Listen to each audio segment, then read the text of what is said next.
你们这个国家偷了我的钱，抢了我的钱，抢了我的护照，抢了我什么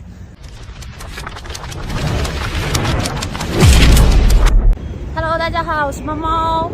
今天呢，我在亚美尼亚遇到了一个中国人，他是跟我一样，就比较喜欢这种人文呀，然后还有比如说比较接地气的一些东西。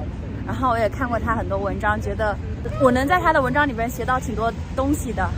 等会儿就介绍给大家。大家好，打个招呼，自我介绍一下。大家好，我是阿典。今天我和张猫猫见面了，然后我们刚刚已经聊了很多了。张猫猫她说她想采访我，然后我也可以给她采访一下我，因为我从没有被人采访过。先走吧。就是这个阿典，他在路上就去了很多国家，然后一直在不停的采访当地人或者是那个当地的华人。对。首次居然被我反客为主，直接专访是吧？首次被我抓过来采访了，我这是反客为主了。想不到吧？被那句话是什么？那个被反套路了。哎，你这次出来多久了？我这一次出来接近4个月的时间了。因为我看你以前就去了好多地方，然后就专门写的一些，就是那种很深入的去采访一些当地人，我就觉得还蛮感兴趣的。我还看了你好多视频呢。谢谢。哎，那你怎么会想到做这个的呢？这个初衷什么？就是我自己感兴趣。然后以前有看一些凤凰卫视纪录片啊，或者是一些那个探索频道纪录片，就喜欢那种人文的采访，就深入到每个国家的人的生活里面，然后去看他们是如何生活的。还有一些是以前电视上的一些纪录片，就采访华人，比如说香港亚视他们以前有那种寻找他乡的故事啊，就是跑到黎巴嫩啊，以前我觉得很遥远的那些国家，非常感觉很战乱的国家，竟然那里也生活着华人，我当时就很感兴趣。我就觉得，我如果有一天，如果真的我自己也能去见一见，去这些国家看一看，我觉得就对于我来说很有吸引力。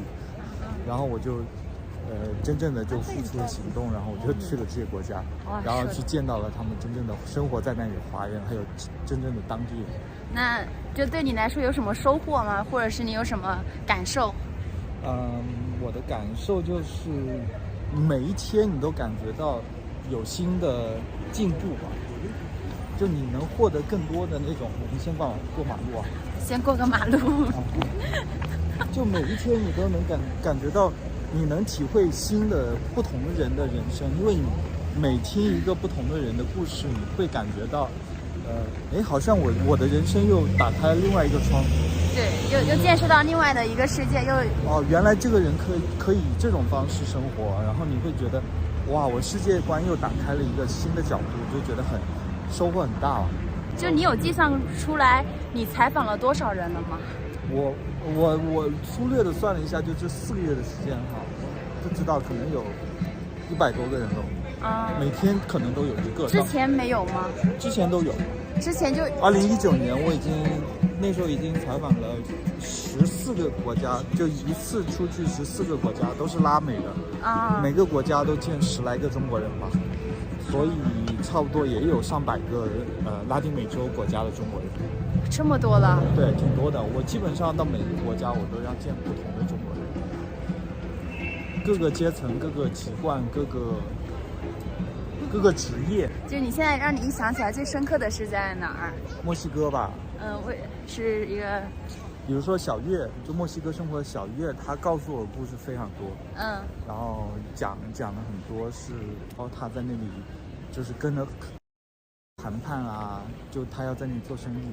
就血淋淋的故事吧，反正就可能视频里面也不方便讲，反正就是一些很残酷的。当时我就很受到很震惊，就完全不是我接触的，完全不是我理解的这样的世界，是吧？对，就是整个人都在那3天，我整整跟他待在一起待了3天，因为我就是想把他所有知道的东西都记录下来，所以我当时一直拿着一个本子，然后就是一整天都在一起，然后他不断跟我讲，然后不断的写到第3天，然后我说还有别的吗？他说差不多都跟你讲完了，然后真的很神奇。就我大概记录了好多关于他的口述的很多他自己亲身经历的故事啊。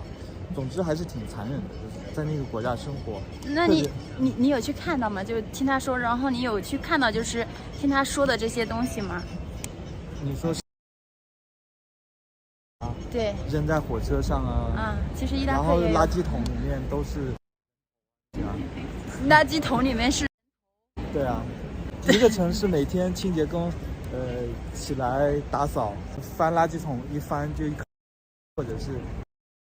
这些我没有见到，但是我听他说，我已经觉得足够震撼了。还有什么震撼的？我现在已经快惊掉了下巴了。你还想听什么类型的？因为你知道其实我之前去伊拉克的时候，然后本来是打算待很长时间，就最少要待个1个月的，然后临时跑掉的，就是因为人家给我发了一些，就是说在那个郊区沃尔。然后我就被吓到了，我一个女生，我说不行，我当时就已经吓到2个晚上睡不着，然后临时决定我要回土耳其了。很多，那当时小月给我看的，就不单单是照片了，就是还有一些是视频，就是说他们之间的相互，墨西哥人了，不是和华人没关系啊，就是他们相互对方的那种阵营的然后比如说就抓到人质之后直接或者是反正就是很残忍的。我开了，我当天也睡得不好。那你有经历过比较什么危险的事儿吗？就你应该旅行很多年了吧？对，我有是危险的事情，倒没有那么生命受到威胁，但是有被抢了我的包，然后当时护照啊什么身上的大量现金吧，当时有接近1400美元现金，然后还有埃及镑什么加起来有。你在埃及啊？2000美元现金吧，然后。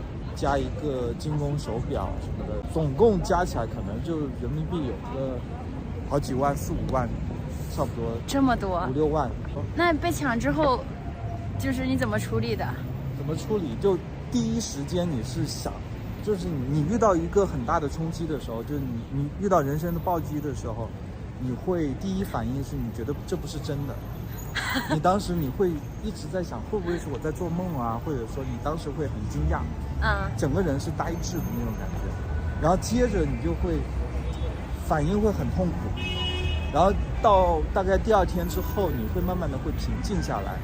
你在想接下来怎么处理这个事情？因为我们以前没有遇到过这么严重的抢劫嘛。第2天你慢慢平静下来之后，你会去想，那我接下来应该怎么处理？然后我就要去查网络上，我现在要做一个新的护照。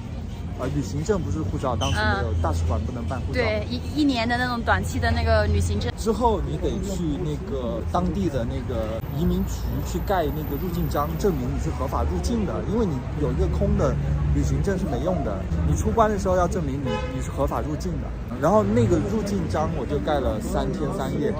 为什么要盖这么久啊？因为，这个方便说吗？就是当地这个国家是有点轻微腐败的。所以呢，你不塞钱呢，你就很难。你那个队伍排得很长，那个盖章你要等个2天2夜什么的。所以就是说你在那等待的时候，不断的会有那种有钱人或者什么人，在当地比较有势力的人，他会插队，然后你的队伍就越来越往后。还有这样的。然后到第3天，我当时问了华人，他说你不要这么做。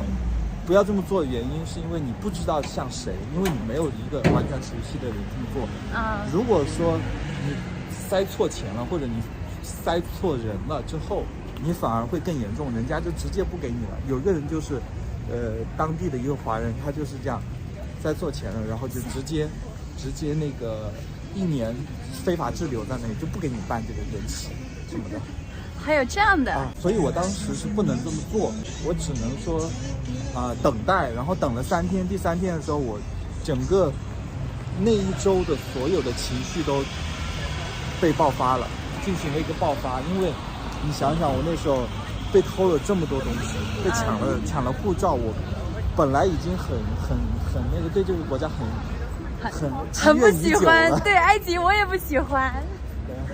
埃及太坑了。然后积怨已久了，被抢了东西，对吧？你不仅是被抢了东西，然后你去当地办这个证件的时候还怎么说呢？还遇到这么多阻力。我明明已经被你国家的人治安这么差，是被你抢了，对。好，你现在还给我这么多阻力，我要盖个入境章是你们应该给我盖的，对不对？对，我东西都被你们国家的治安这么差的地方给抢了，你自己都管不好自己国民。我当时就内心有一股怨气吧，在那个时候整个情绪酝酿之后，我就爆发了。当时我就在移民局里面大喊。喊了啥？喊英文吗？对，大概喊了什么意思？我想一下，是什么时候？到底什么时候可以给我盖章？你们这个国家偷了我的钱，抢了我的钱，抢了我的护照，抢了我什么？然后最后还不给我盖入境章，你们这个国家糟透了，大概这样。然后这样一个意思，而且想得非常响。得到的反馈是什么？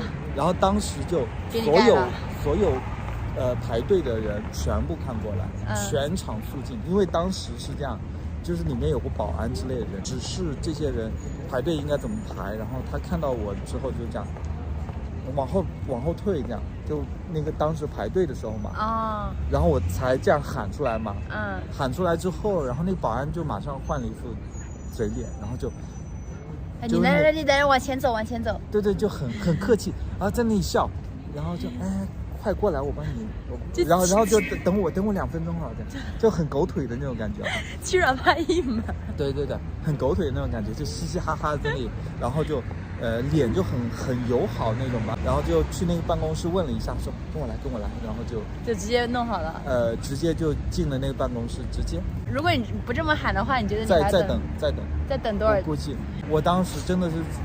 这一声怒吼之后，我当时情绪已经发泄，我都已经准备好，我说再等2天吧。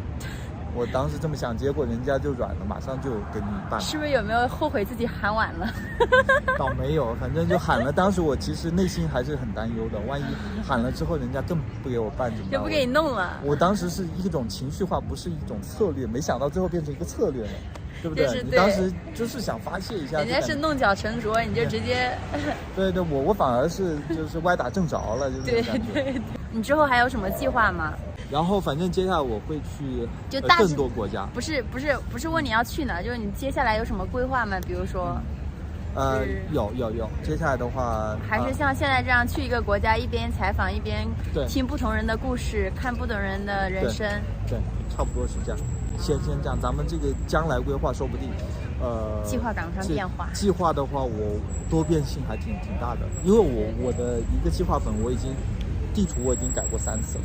第一次这样走的，然后第2次又是变成这样走的，我每一次都是这样换，因为首先取决于疫情的情况，然后再加上这些入境的政策啊，各方面调控啊之类的，然后再加上什么时候能回国，这个咱也不知道。这回国是一个就是问号。反正2年之内我应该不会回国的。我也是。所以说就现在是这样一个情况。那你出国之前是不是要把所有的签证，很多签证给比如说在国外不能办电子签跟那个落地签的，你会把签证全部都备好呀？你这次出来？没有。你没有备，那很多国家如果去不了怎么办？那就不去呗，那就去能去的呗。那你是有美签或者是那个什么发达国家签证很多了是吗？对。那你现在去了多少个国家了？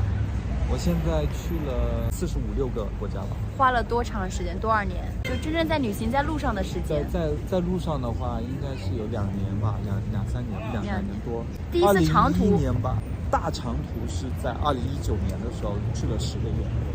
大长途2019年。对，就那1年有2个月在国内，其他时间全都在那个拉丁美洲。那是2019年，那算是巨型的长途的一个旅程。2019年。对。那我们差不多耶，我长途旅行也是19年开始上。哎呀，没想到就是感谢网友们，去在他那儿推荐，然后说见一面，然后我采访他。因为我看了你很多文章，我发现就有很多地方值得我学习，比如说，因为很多东西是我自己没办法去了解到的，然后你可以通过别人就是采访别人的时候，你把别人的故事就是写下来之后，原来我都可以知道，原来还有这样的一个生活方式，一个这样的。这也是我一个目的，就是这个故事不单单是我听了，而是可能数十万的人都可以听到，然后这不是更大的价值吗？我听了就我一个人知道，对，别人也学不到什么，就我一个人学到。我这样记录下来，反正大家都可以了解每个国家他们华人怎么如何生活，他的现状如何什么，这也是我一个初衷之一。你这个初衷真的很好，我都受教了。好，我就手好累，我们今天采访就到这儿吧。我是张猫猫，拜拜，拜拜，我们有缘路上见，拜拜。